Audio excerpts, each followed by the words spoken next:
Well, it's a pleasure to see the tribe assembled.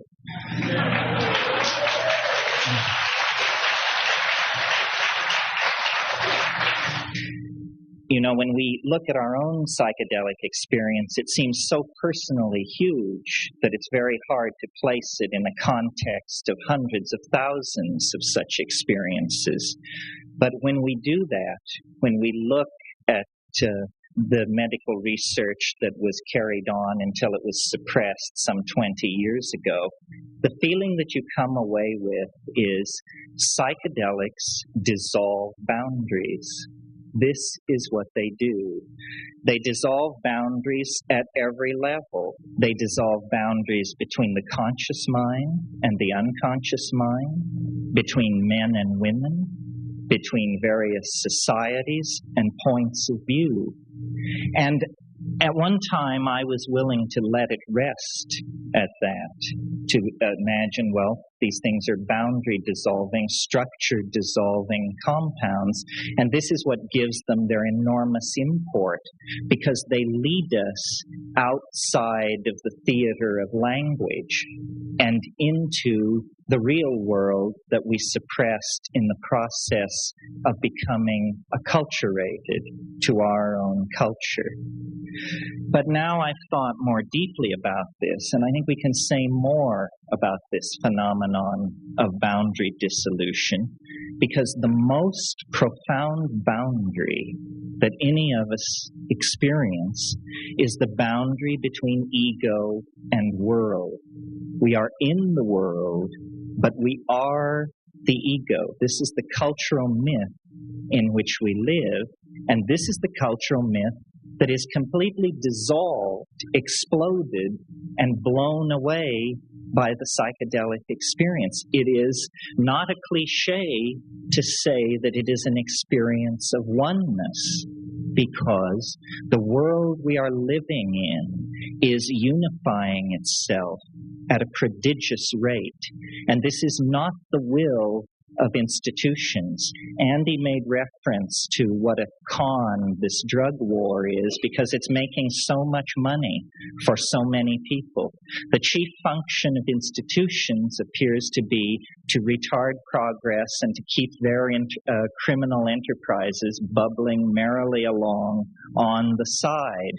Meanwhile, the rest of us, the masses of people struggling to come to terms with the end of history, can see, can feel that what we need is a sense of unity, not an idea of unity, not an ideology of unity, because if there ever was an ideology of unity, it was communism, and the pieces are still falling from the explosion of that system of thought. We need a feeling of unity. Feeling is primary.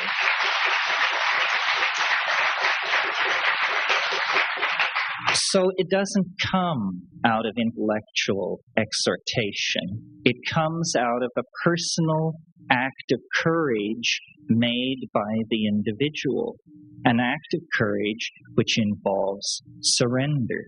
Surrender is the opposite side of the coin of ego.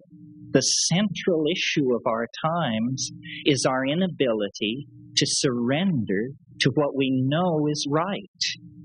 We have the ability to feed the hungry. We have the ability to educate our children, to clean up our environment, to eliminate sexism, to eliminate racism. The question is, can we change our minds fast enough? Not can we change our minds, but can we change them fast enough?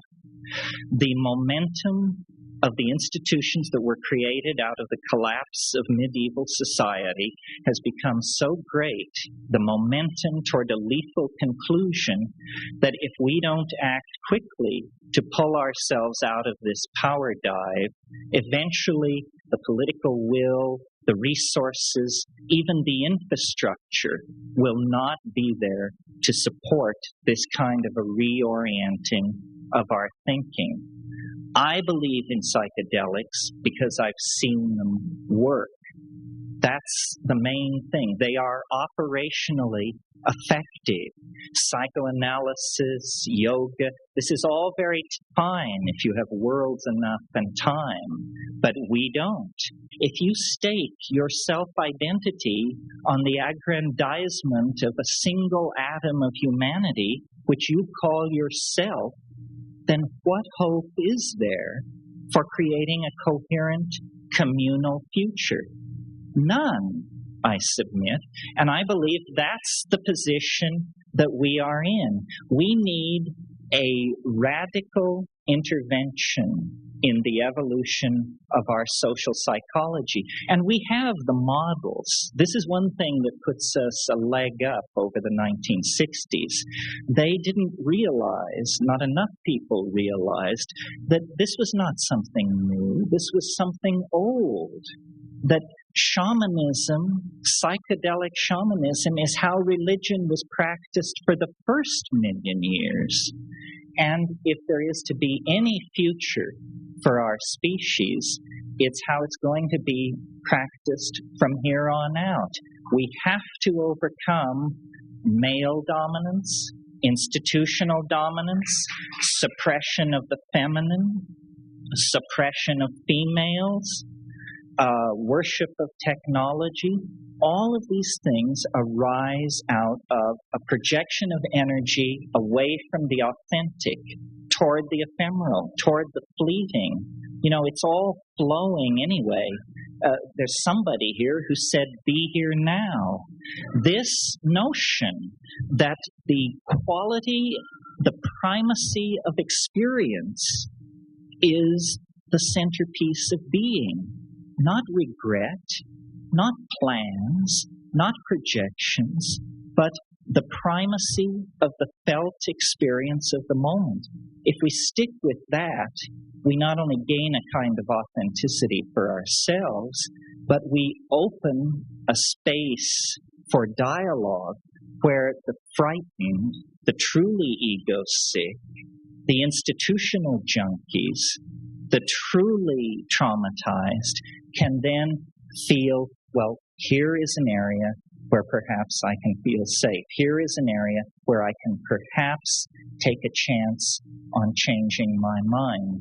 And this is not an exhortation to a political movement.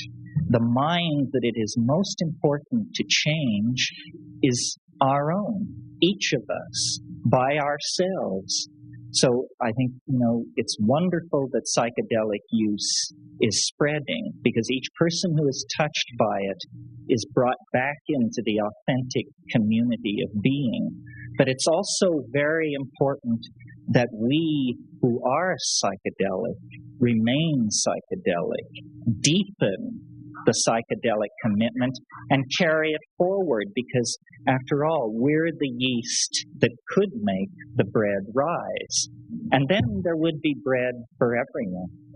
Thank you.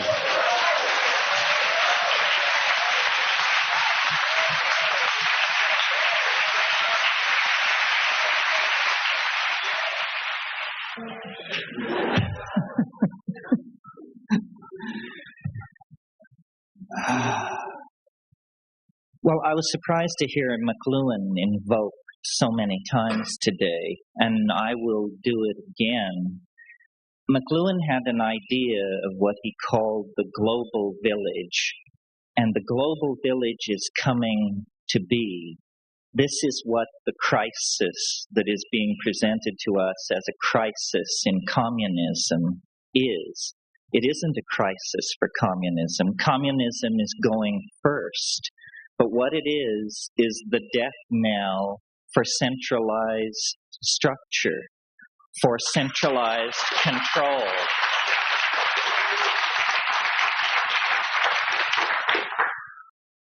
If you think what we've been through in the past year is something, wait till you see what's on the agenda. And I don't mean great CNN feed from Moscow as the Soviet Union turns into 15 independent republics. I mean what's going to happen here What's happening is, as Yeats said in his poem, the center does not hold.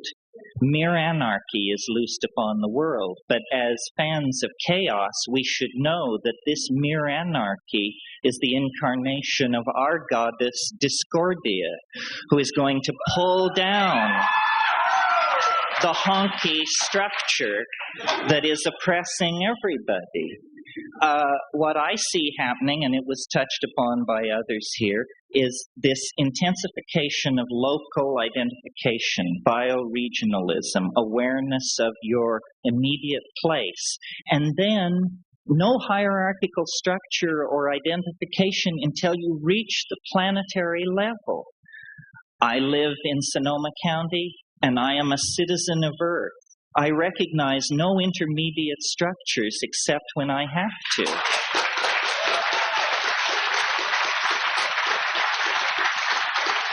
So I agree with Tim. I cheer on the people who present the protocols and plead their cases before these gray-faced medical boards.